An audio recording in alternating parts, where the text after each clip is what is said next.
Hello and welcome to a very special episode of Ain't It Scary with Sean and Carrie. I'm the titular Sean. And I'm the very titular Carrie. And this is the show that takes you inside the unbelievable, the unexplainable, the macabre, and the bizarre, and tries to find an answer. This week, all we've got, I think all we've got for you is answers, right, Carrie?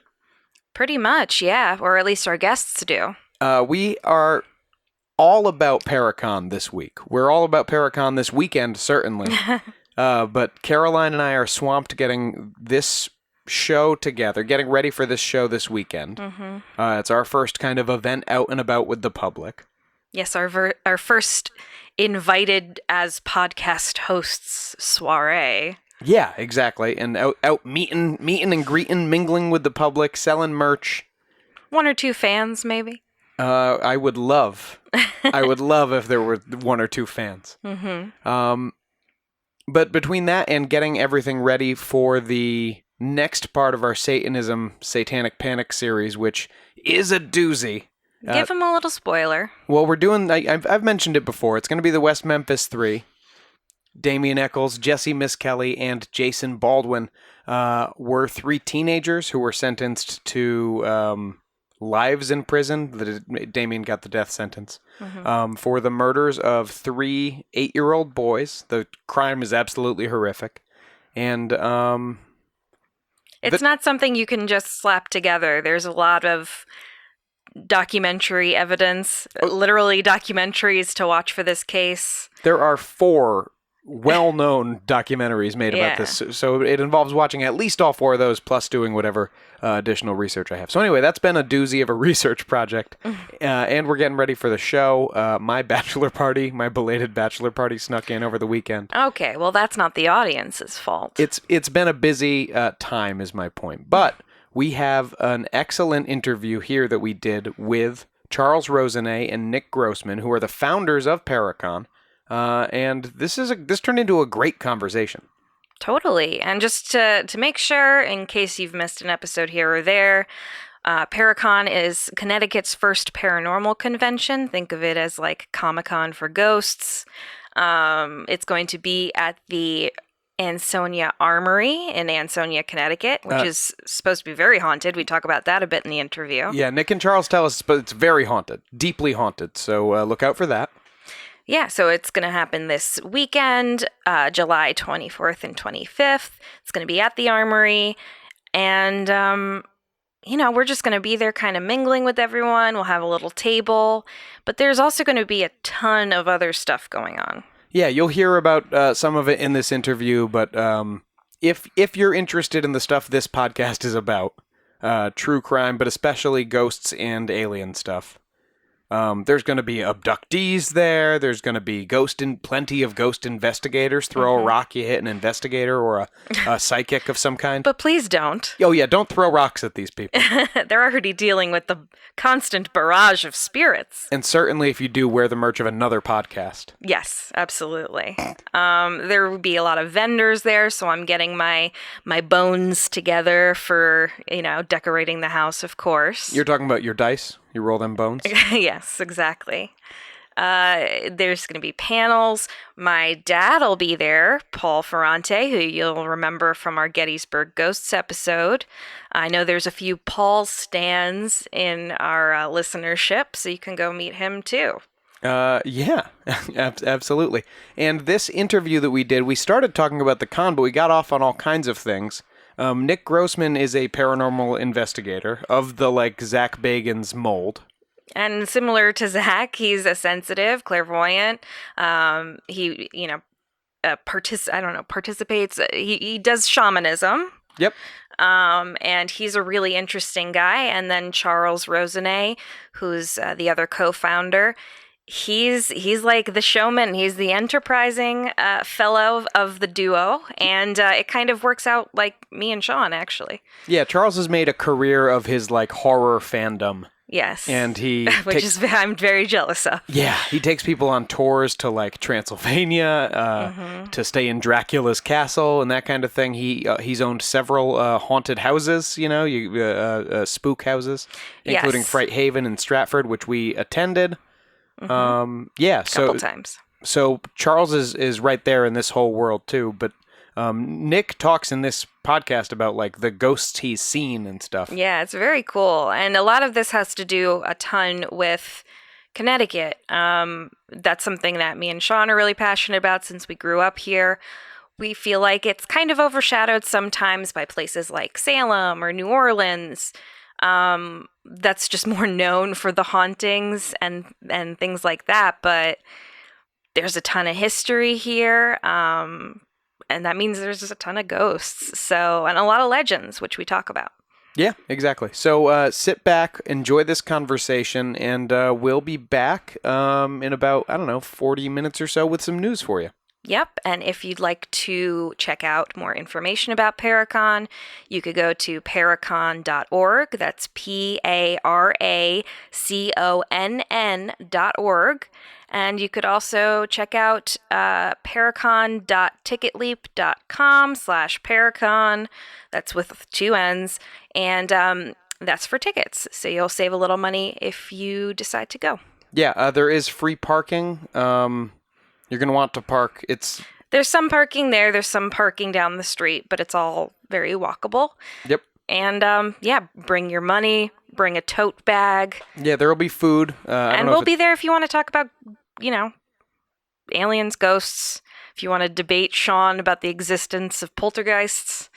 Or talk about just D&D. Like, we could do that. Yeah. We could talk. I saw the Fast 9, the Furious Saga. If anybody wants to talk about where it ranks in sort of the Fast verse. The end of the Loki series. We could talk about Loki. We got all kinds of... Guys, there's a lot going on out there. And the dog is barking, so we'll throw to the interview now.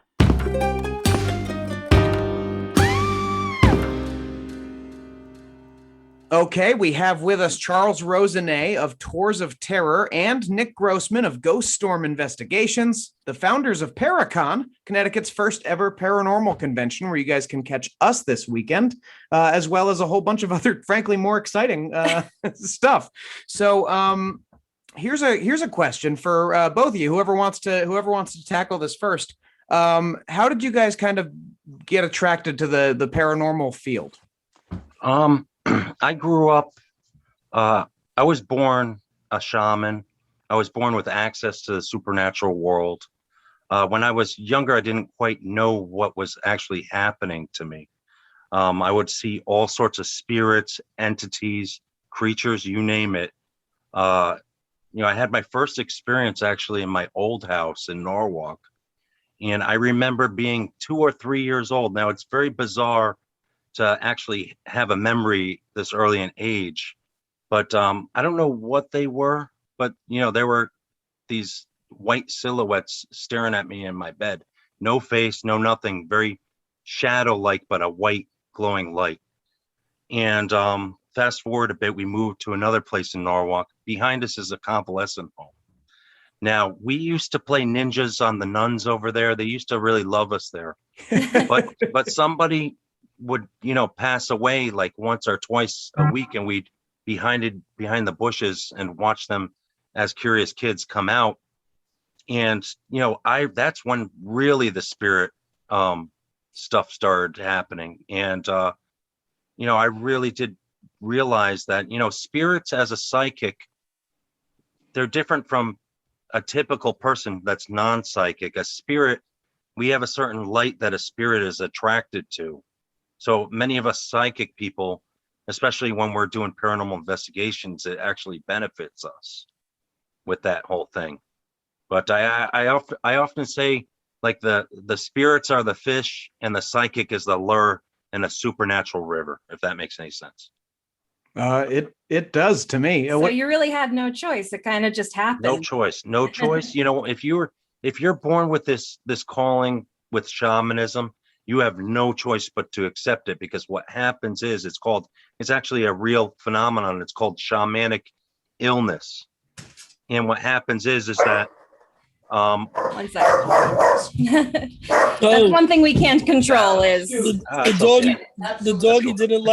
doggy did not like shamanic illness at all. I'm telling you, he's had some weird reactions. Your shirt, Charles, is cool, man. I dig that. Oh, thanks, brother. Yeah. Yeah, there's been times when he's like barked at nothing and then like a bunch of things fell over right after that for no Yeah, reason. well, dogs and cats are naturally have like an awareness, especially the cats. The cats seem to be more clairvoyant. The dogs seem to be more empathic.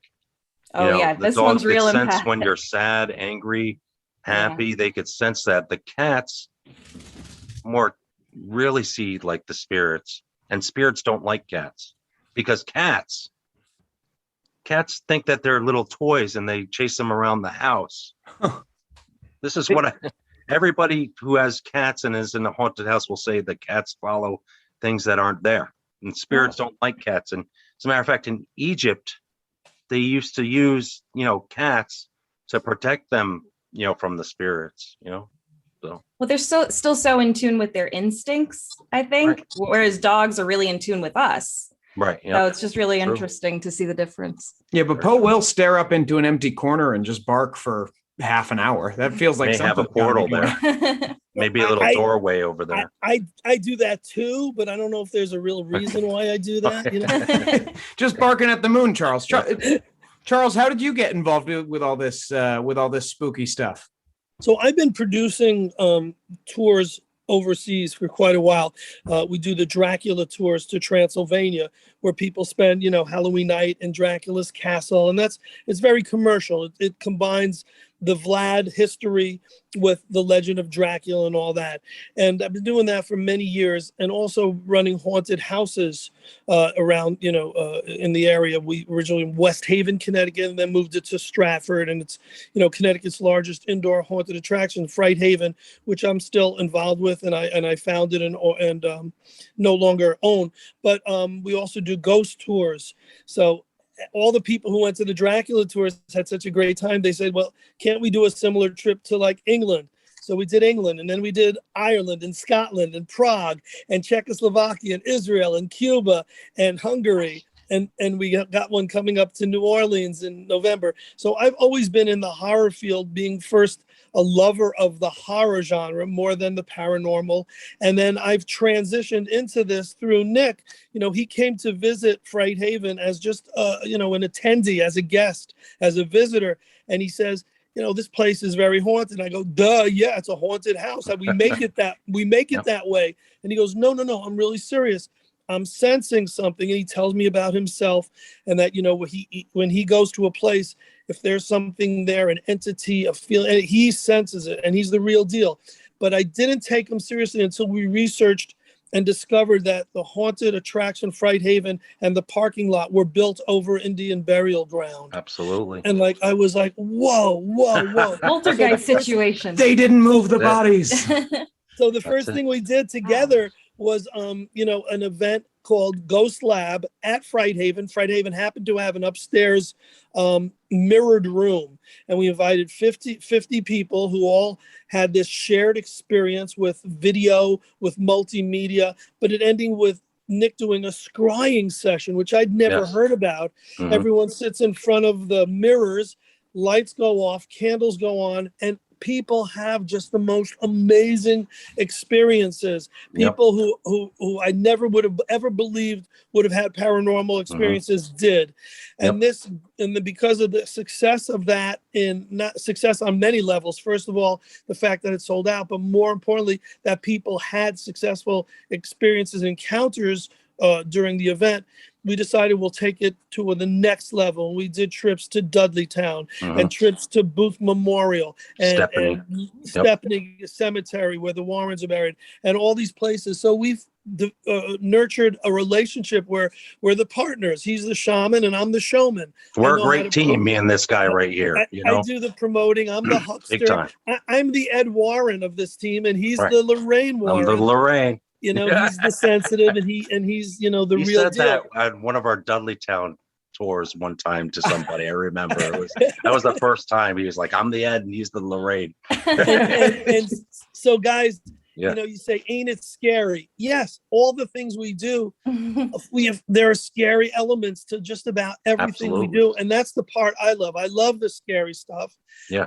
Nick's goal is to prove the paranormal. So many people who are paranormal investigators, and I consider myself one now too, are there to prove the opposite, to show the scientific end of things, to dispel it. He proves it. He shows that stuff happens and it's crazy. So he always said, I would love to do a paranormal convention. There's not one in Connecticut. Can we do this together? And I said, well, you know what? I've been doing conventions for 4 decades. I produced Beatle conventions, rock conventions, monkeys conventions. I've been involved with horror show. So this is my, flesh and blood. This is what I love to do.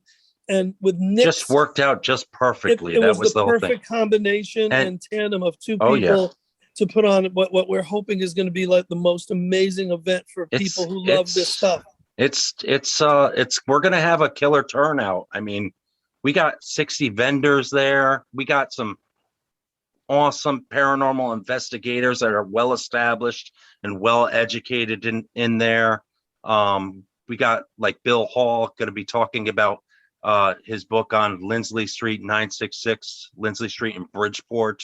Where we did an episode on that very topic, and Bill's book was like our main source. So we're actually really excited to meet Bill Hall. Yeah. I mean, we're really nerding out about it. Yeah. Oh yeah, Bill Hall, very nice guy, very down to earth, very cool guy.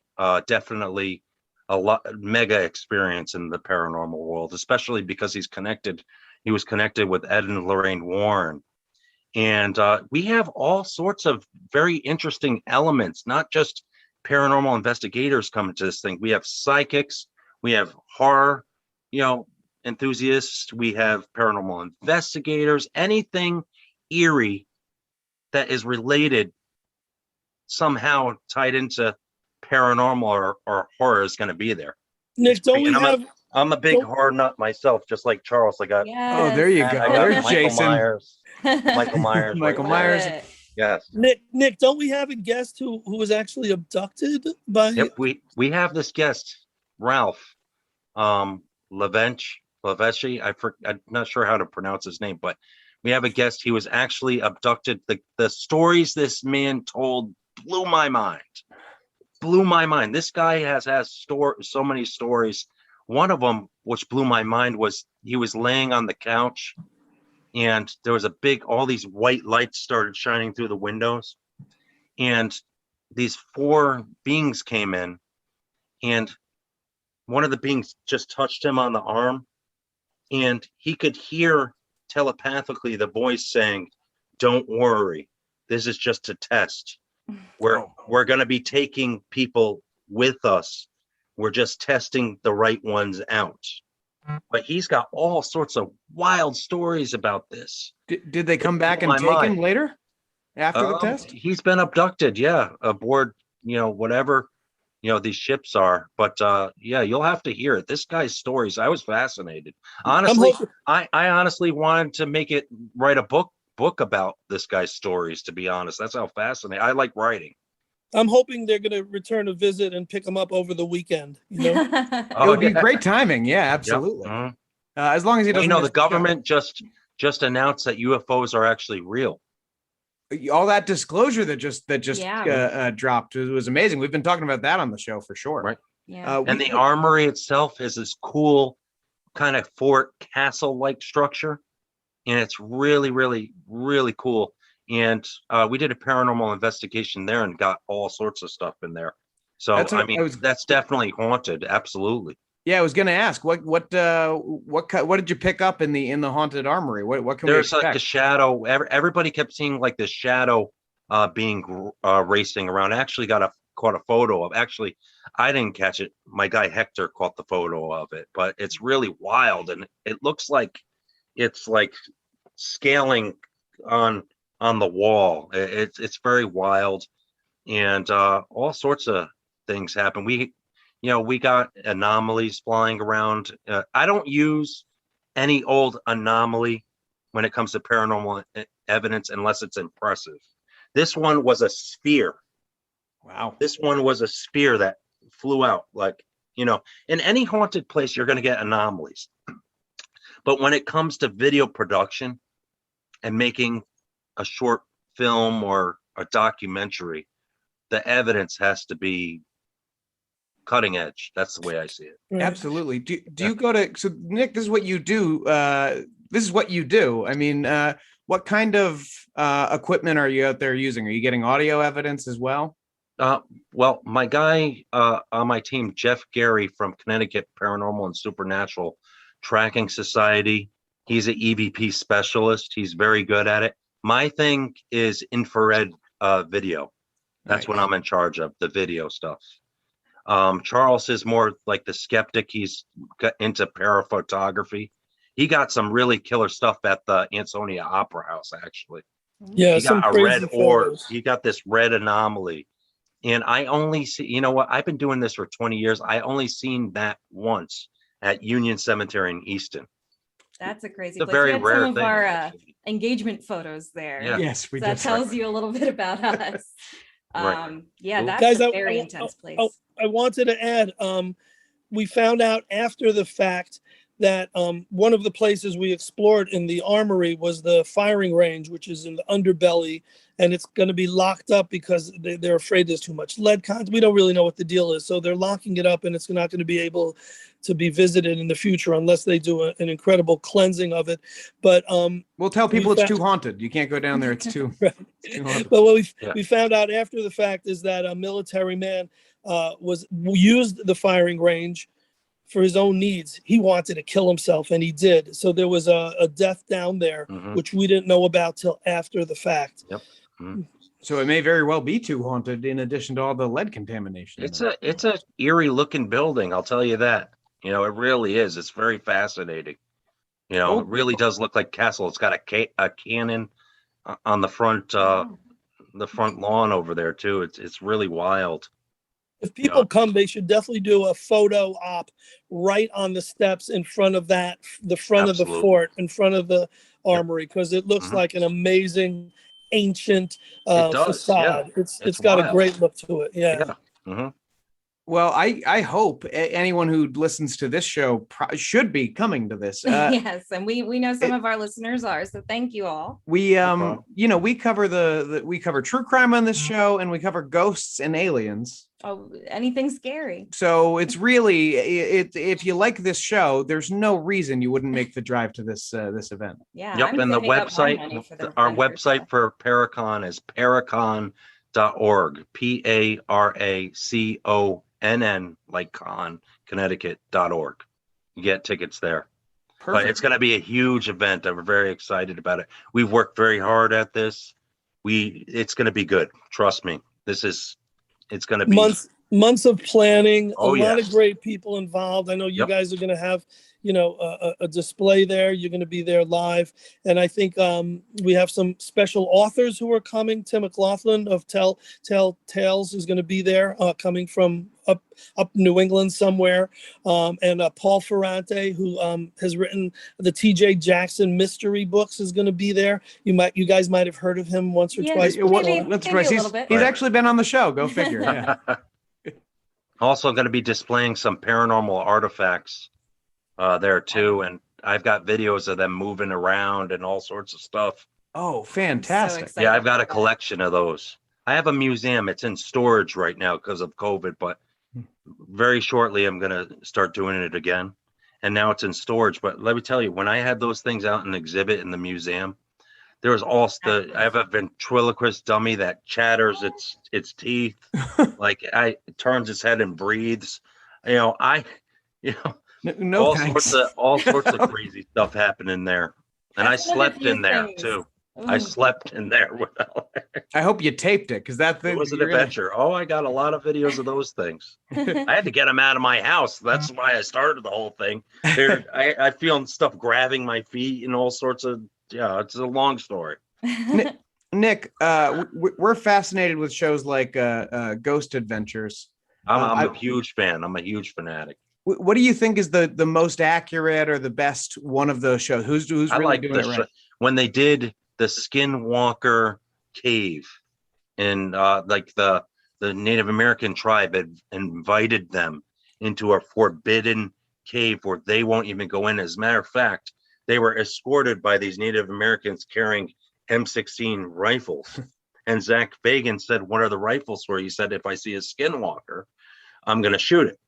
And he said, the guy said, "But if it stays 50 yards away, if it comes within 50 yards, I'm going to shoot it. If it stays, I won't shoot it." But it was very serious. And they got this light flying down the mountain.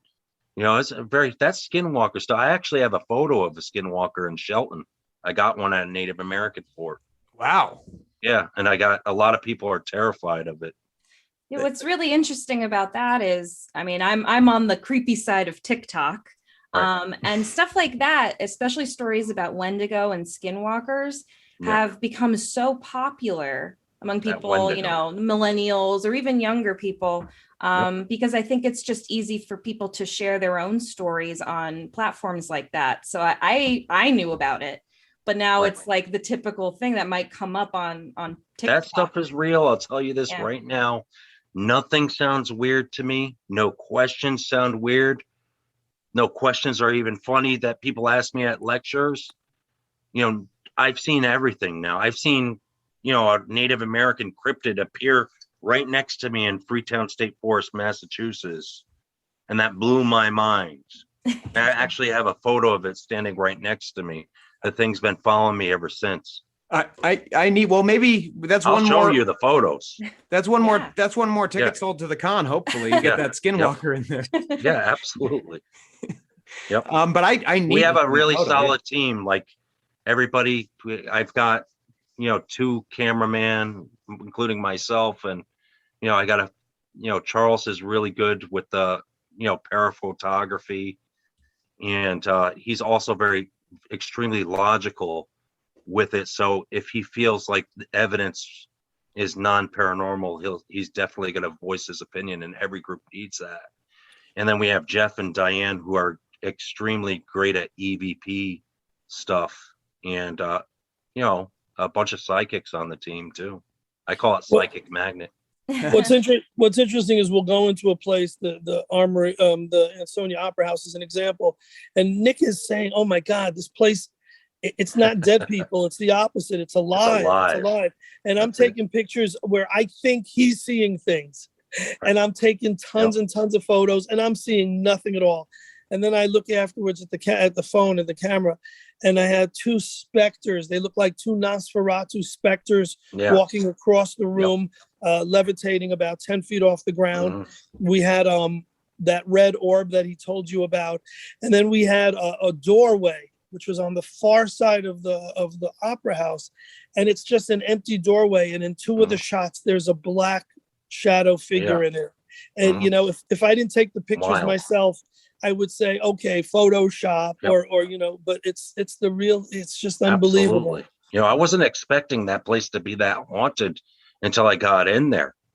I remember waiting out in the car for everybody, and I'm looking through the window, and I do see that there's 1 or 2 spirits, but that's normal for places like that. But when I walked in, it was just a grand finale immediately of all sorts of stuff going down in there. And we even had a guy faint on us because the energy just hit him. And it was funny because I was walking with them, and I actually said to my camera guy, I said, "Dude, there's a spirit energy bothering me." I actually said, "I feel like Zach Bagans before he's about to start bugging out." And my camera guy started laughing, and all of a sudden the next minute the guy collapsed. Oh my God. And we got shadow figures, we got all sorts of stuff in that place. It was very phenomenal and miraculous, and and it makes sense if you think about it.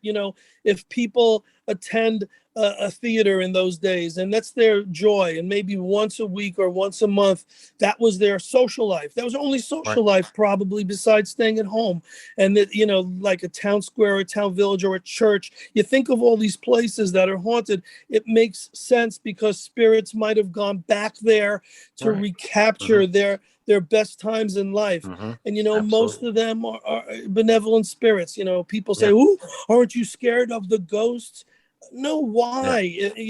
They're there because they're just, there's no malice, no intentional, Right. reason for them to disrupt or be mean. Yeah, there's going to be, Very true. one or two imps, or there's going to be a few that are maybe have, nefarious thoughts, but that's probably because that's how they were in Absolutely. true life. Yep. And in there when they were alive. But in this case, people say, "Aren't you scared to do this?" And I mean, no. I think we're safer with these entities than with some people that are walking That's around right. us. Oh, I think that's definitely true. Yep.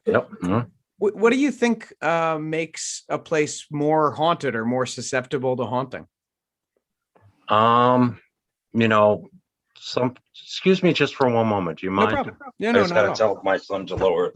But you guys asked Nick about, like with the shows and ghost adventures and all that.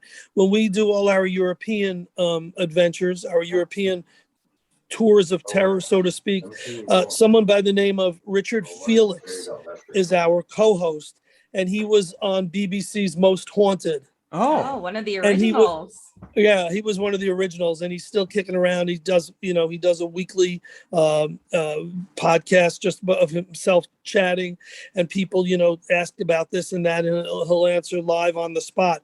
But what's great is he says, it's just like me. I don't believe it, but yet it was proved to me. It's that dichotomy of not being a true believer, but yet these experiences happen that you can't just say, "Oh no, it didn't really happen." You can't deny it. Yeah. Yeah. Oh, so Nick, what makes a place more? You were about to say what you thought might make a place. A lot of times, let's take Connecticut for instance. This state is one of the most haunted states out there. This is there with Gettysburg and Salem, Massachusetts, and Tombstone and all those. Connecticut's up there. There was a lot of bloodshed that happened here with the Revolutionary War. I mean, the beaches in Connecticut, there's probably so much bloodshed over there. I know for instance, I got a bunch of cases in Westport by the beach because they had this huge battle over there with the British, and they killed them all. And there's also, there was actually this one case in Westport where the guy got sent me a video of a shadow being, and this shadow being was raged to running around the house. And honestly, he got beat up by it. We did a lot of spirit cleansings there. Sometimes it takes treatments of spirit cleansings, but it's most ghosts are harmless generally. It's the dark entities that are the problem, and most people are not going to call over like a simple ghost or a few ghosts haunting their house because, they're generally, if you think of it like this, it's very difficult for a spirit to actually do a physical thing to somebody. It's just as difficult for us to be able to move things with our minds. It's possible. It's telekinesis. You got to remember, a spirit has more time on their hands when it comes to that than we do, and they're able to master it. But even then, opening a door a crack, that takes so much energy. These spirits have to harvest that energy for days in order to do that, and then it's gone. And why do they there open? Are those dark entities? There's probably a 10%. I would say 90% of them are more harmless spirits, and then there are that 10%, which it's more rare, but there are definitely diabolical spirits. Absolutely. And those are the ones you're probably more likely to get called for. Well, you get scratched, all sorts of stuff. I mean, we're doing a possession case right now. As a matter of fact, where me, Charles, and the group are filming a documentary right now. We're hoping that it's going to go on Netflix because they've sparked interest in the story. But it's about this woman. I can't really say where she's from. I can't say who it is because I have to protect her identity. Of course. She got involved somehow with this situation, and she's possessed. We have all sorts of interviews with her, and we even have a video of a white dove zooming across the living room. Nobody saw it. It just happened on video. You could see nobody noticed it. And when you freeze frame it, it's a white dove, but it's not of the flesh. It's transparent like. So, we've been getting evidence at this place. I haven't seen stuff like this happen in all my 20 years. This is definitely a unique case that we're doing, and we're almost finished wrapping it up. Actually, we're going to go to Salem, Massachusetts, One of our August favorite 20th. places. Yeah, August 20th to perform an exorcism in a hotel room, and that's going to be the last of it. I'm hoping it works. We may have to do multiple exorcisms. It happens. But what we do is we trap the spirit in the bottle. I do hypnosis. And I'm going to hypnotize her. And then I'm going to ask her where in her body does she feel if there is a physical feeling where the spirit is. And then I'm going to ask her to open a door and let the spirit out. And I'm going to pull the spirit out of her, shamanically. And then we're going to bind her into a bottle and seal it with wax. And you've done this before? I've done it before. Yeah. That's incredible. Wow. Yeah, what do you do? Intense. I have to ask what you do with a spirit bottle. Bring them to the museum. We offer them a safe refuge to come peacefully at first. But this one, I'm not offering it. This is a very dangerous spirit. There's no way I'm offering peace. Come with us. We're going to have to just force the spirit out of her and into the bottle. Wow. It's a long story. I've never experienced anything quite like this, but it's intense. So, well, when this doc gets made, count me in. I gotta see this for sure. Good luck. You guys should come on one of our ghost tours. Me and Charles put on killer ghost tours. You gotta come. Then they involve dinner, a paranormal lecture, and after that we go walking around in haunted places. It's actually it's scary and fun. They came close. We have a blast. Came close. We had a last minute family emergency, but oh yeah, I remember. Yeah, we were gonna come to Dudleytown with you guys. Yeah, but that was a good one. I mean, that's definitely still on our radar because I love doing that stuff, especially. Me and Charles and ParaConn are gonna put on a little lecture about Dudleytown. We're gonna bring that up as a topic. Awesome. I've got a video that I'm gonna show in Dudleytown. Let's share one story from Dudleytown. Sure.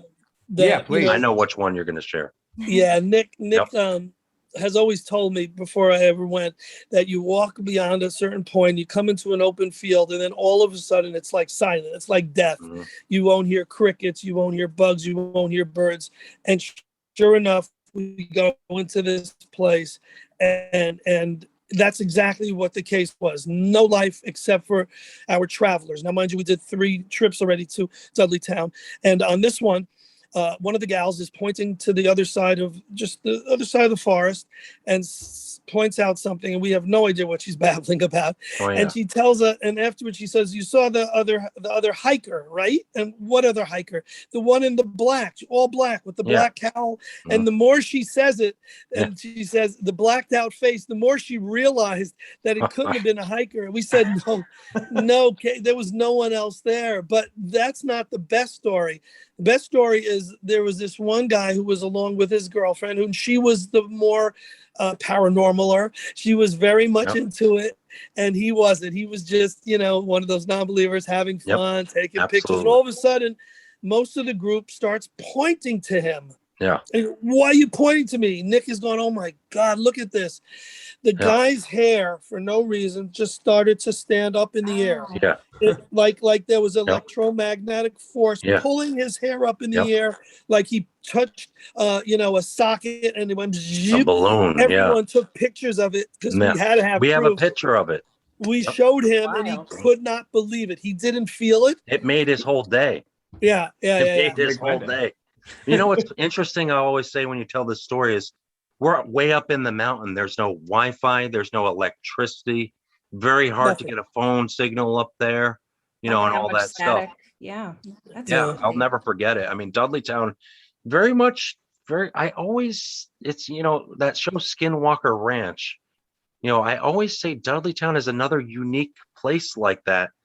It's definitely some form of interdimensional haunting. It's its own type of deal. It's a very unique place, and it's a great place to do, like, if you want to get into paranormal science. I mean, that definitely, if you want to do a science study, go up there, I mean, that place is the best. Yeah, absolutely. Just be careful where you go because there's a lot of private property up there. There's private. Jealously You guarded. got to stay on the trail, Mhm. and you cannot hop off the trail. Once you hop off the trail, that's the association's property. Mm-hmm. That's how it goes. And if you stay on the trail, that's Mohawk State Forest. Gotcha. The gray area. But when you go, if you come with me and him know the deal. Like me and him, it's perfectly safe when we Well, go. he's a real skeptic. Yeah. I mean, as we've mentioned, so I definitely wanted to get him over there Yeah. and See if my hair stands on it. yeah. Yeah. It's I funny hope if your so. hat, if your hat just going. Yes.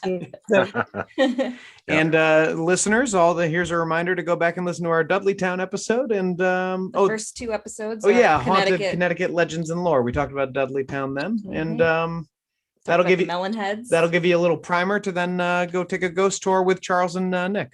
Yep.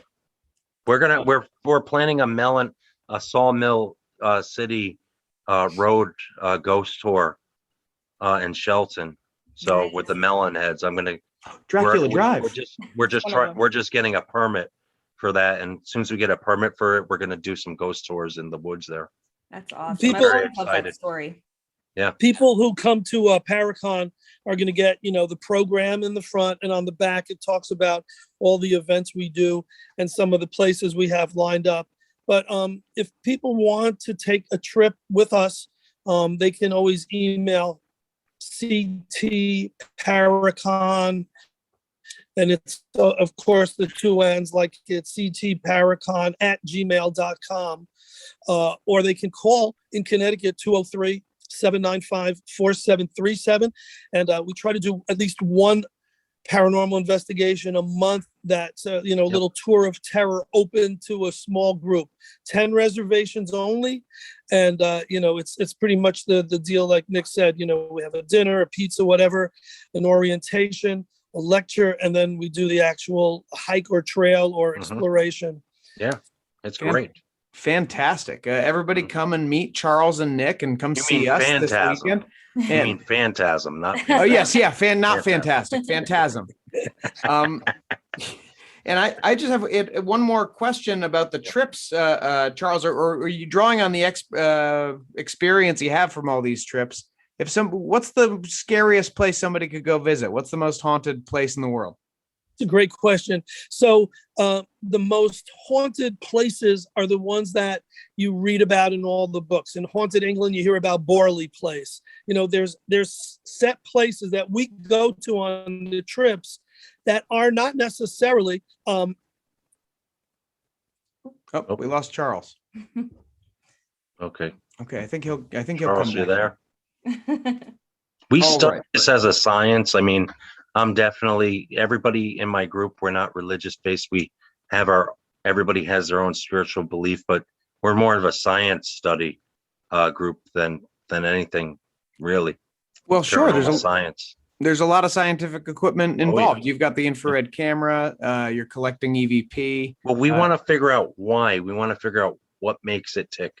We want to figure out why does salt work on dark entities? Why 3 a.m.? Why does it get cold? We study this stuff, and it's been quite a journey. I'll tell you that much. Well, I look forward to learning at your feet this weekend at ParaConn. Oh, good. Charles is back. There he is. Welcome back, Charles. Yes, he went through a portal just there. Yes. The spirits took you for a moment, but you're back. My gosh, they did not want me to tell this story. It's too scary. You're revealing too much. Well, I will tell you, and hopefully they won't get me on this one. We were on the Dracula tour, which I don't portray as a scary trip. It's educational and entertainment. The ghost tours to England, the tours of terror, totally different. Those are there. We go to the scariest places. But on one of the trips early on, it was I would say early 90s, we went to a place that had been a nunnery, it had been a convent, and it also had been an insane asylum that they did a complete $1 million remodeling and made it into this luxury resort. That's Right layers by- of horror movie Wow. on top of one another. right by a moat, and it was the most beautiful lands. And they told us if we take a walk, just to stay on the grounds and try to stay out of the basement. But of course, if we're a group of 40 horror fans who are on a Dracula tour, what's the first place we're going to go? Is the basement. Right, Especially when you tell us not to go there. Of course. So I would say of the 40, we had a group orientation, we had a welcome dinner, and about 35 of us went to the basement, and 3 or 4 or 5 went to sleep. They were unconscious with jet lag from the trip from the US to Romania. So, we looked in the basement and, oh, this is creepy, blah, blah, blah. Oh, look, there's a sub basement. Can we go? It's locked. So of course not. And that was cool, the first night in a luxury hotel, but we got to see something creepy. And this is in Bucharest. The next day we're all checking out, and this couple goes, "Whoa, guys, what did you think of the sub basement?" And the guy at the front desk perks up. His English was very good. He understood that. And he's, what? No, not possible. They go, "Yeah, well, that doorway to the basement below the basement." And we're listening, and she goes, "We were walking, and it was the longest. It seemed like miles. And in the middle, there was your security guard. Why was he dressed in that ancient, military outfit?" Wow. And the doorman goes, the bellhop, the guy who's checking in people and seeing us out, goes, "Wow, you saw him, huh?" And that's all he would say. So when they turned around, they had asked him for directions, and he just kept walking by them. He ignored them like they didn't exist. Well, it turns out he wasn't ignoring them. This was an apparition. This was someone who was left over from who knows what year or what era, or what, if he guarded the asylum, if he was someone who was hiding from the nuns. We don't know his history. The hotel knew it. The hotel did not want anyone to know about it. It was a locked door that they somehow walked into. It was unlocked in the middle of the night because they had slept, and they were just exploring in the middle of the night while the rest of us had gone to sleep. And this couple had the greatest experience and didn't even know they saw a ghost. Wow. Until they told us the next day. And so that's the best of the scary things that have happened on some of our tours. That was completely unexpected, and we would never have guessed that it would have happened on the Dracula tour and not on a ghost tour where we're seeing Jack the Ripper and we're doing all that other stuff. Right. Wow, Cool. that's wild. That's a really cool story. And it's hard not to believe them because they were totally clueless about it. Like, "Oh yeah, we saw that weird guy. He wouldn't say anything." That weird guy who just walked by. And they even said when we walked, 20, 30 feet and turned around because we were going to ask him if we should keep going or come back, he was gone already. So he had vanished. And they just thought, okay, there was another doorway, he went out, or he walked faster. So you're right. They did not have a clue that they had just seen an entity and a ghost. That's the most amazing story, and I love telling it. That's amazing. Your security guard, very old garb, walks fast, hard of hearing. Big sphere. Oh wow, that's awesome. It's a cool story. Oh yeah. Yeah, so I think we've got a lot of information here. Yeah. Is there anything else you want to make sure to get in about the show, or about Tours of Terror or Ghost Storm? Anything you'd like to? Yeah, Bill Hall is going to be doing a lecture on Sunday, and that's going to be probably our biggest lecture that we have going. So we're really excited about that, as well as planning a bunch of ghost tours. Also, we have an event called Phantoms of the Bijou coming up at September 10th at the Bijou Theater, where I bring the shamanism to the audience. I let them see what I see. I have this thing I do with the mirror, like Charles said. So It's going to be very interesting, but that's just about it, So little got a lot going on. Me and this guy are busy all the time with this stuff. Oh, I know that. Yeah, it's awesome. You're hustling. It's been an adventure. Absolutely. So I'm all about adventure. I'm a Sagittarius. All adventure. So you're gonna be scrying with the audience right here at the Bijou Theater in Bridgeport. I'm gonna be setting up a big mirror on stage, and they're gonna focus on my image, and they're gonna start seeing, whoever's coming out of there. I can't promise who's gonna come out, but something will come out. If it's the Bijou, it might be Milton Berle or Jack Benny. We don't know. Oh, That yeah. would be an experience for It's gonna be sure. exciting. So, Charles, anything you want to add? Just we really hope to see all your listeners this weekend, Saturday and Sunday. It's from 11 to 6 p.m. at the Ansonia Armory in Ansonia, Connecticut. Go visit the website, www.ParaConn, as Nick said, 2 N's, like Connecticut, paraconn.org, not .com. And we're on Facebook and all the, social media. But come and say hello.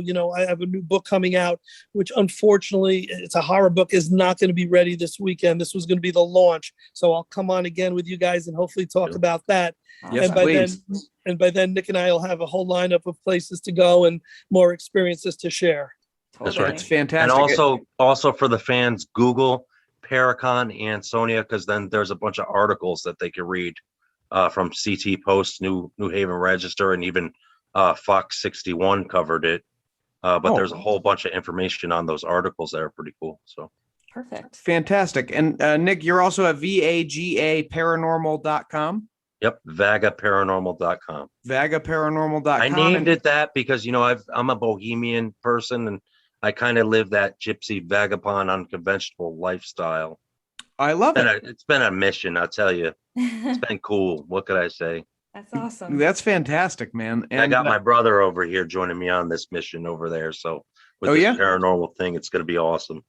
Yep. That it's Bond, Vagabond. Vagabond. That's right.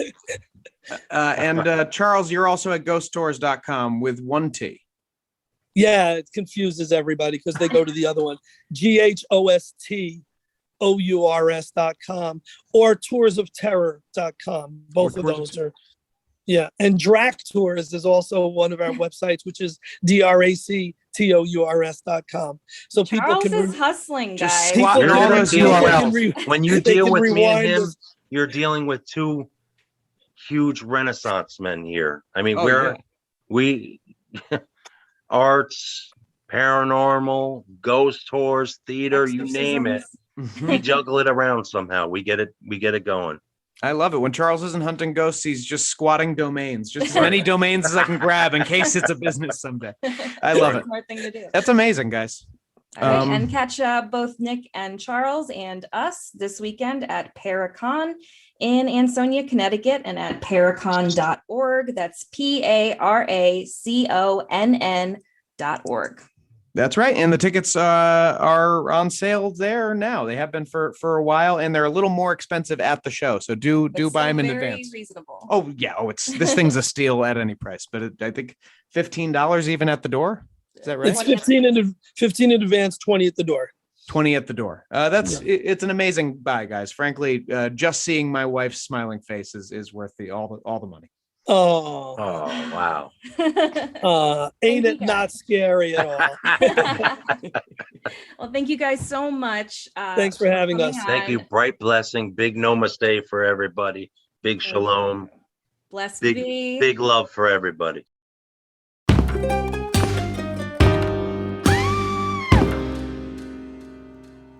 Let's take a trip to Poe's Cryptid Corner. Oh, look at the little guy. Just look at the little guy. He's so excited. Straight out of Ashland County, Ohio, we have reports of the second Bigfoot sighting in the area just this year. Wow. He's stepping out, huh, Mr. Foot? Well, that's what he does with those big feet.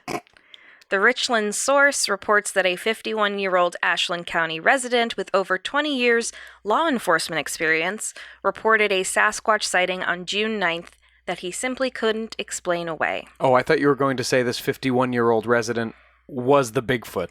They say they've identified the Bigfoot as a 51-year-old. No. His report was filed July 6th with the so-called National Sasquatch Guru and Finding Bigfoot star Matthew Moneymaker. So I was going to say, how do you get the job of National Bigfoot Guru? Oh, he's the star of a reality television show about Bigfoots. Mm-hmm. And he also has the Bigfoot Field Researchers Organization. Oh, and he's in those beef jerky commercials where he's messing with Sasquatch. Exactly. Him and his beef row. Bigfoot Field Researchers Organization, BFRO. Beefro? BFRO. Now that sounds like an afro made of beef jerky, so this plays right in. Included in the report were details of the sighting, which occurred after a rainstorm the afternoon of June 9th. The man, who is unnamed in the story, was riding on his riding mower when he saw something near the tree line next to a recently planted soybean field about 250 yards away. It was a large, dark figure walking upright before disappearing into another wooded area. Okay, so convince me it wasn't a black bear. The whole time I was thinking, no one is going to believe me, he told the source. Later, he found and photographed 2 large impressions close to a nearby creek that might just be footprints, including toe indentations. Might just be footprints? Might be footprints. Should I say it again? No. I wasn't correcting you. I mixed it up. No, I just mean they might just be footprints. So what they have some dots at the top. Just might be footprints. Matthew Moneymaker said of the sighting, quote, "He could see the figure, see its color, see it walking upright, and see how fast it was moving. It's difficult to say at that distance if what you are seeing is covered in fur or not." This sighting comes after another in late April of this year by a woman who reported spotting a grayish figure around midnight near a 24-hour gym. Well, this is just, at least this Bigfoot's keeping active. This creature, which she alleged was 7 or 8 feet tall and covered in gray fur, escaped into the woods 30 yards away. Perhaps this squatch is the same one spotted June 9th, and Ashland County has its very own hometown Bigfoot. Do you think the Bigfoot and the Sasquatch are one and the same? Yes. You use those terms interchangeably. This article did as well. I think most people do. Like a skunk ape, I think, is different. Oh, see, I feel like a skunk ape is Bigfoot. This one feels smellier. Okay. If you say so. I do.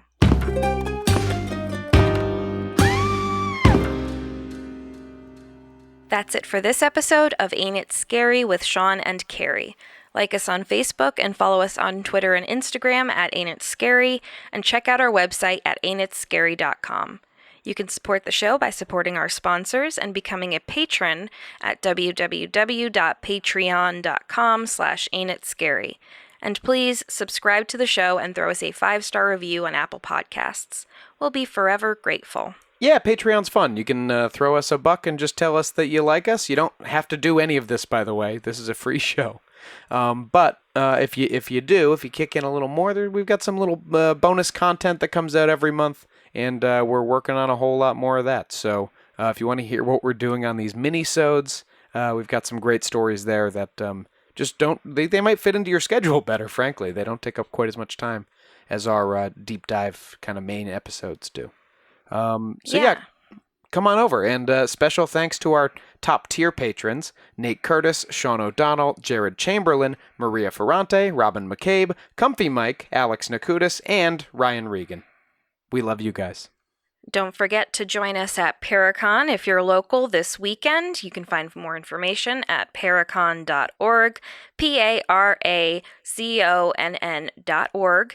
And yeah, join our Patreon, because we'll be also putting up some ParaConn footage, fun stuff that we do at the convention, all that stuff, if you can't make it. But we hope to see you there. Yeah, we'll be doing little mini interviews and bits all over. Always doing bits. All over ParaConn. We're always doing bits. So yeah, join us on Patreon. See you next Thursday. Show created by Sean McCabe and Carrie McCabe. Music by Kyle Ryan. And you can find Kyle over at his YouTube channel, Music is a Verb. This has been a production of Long Boy Media.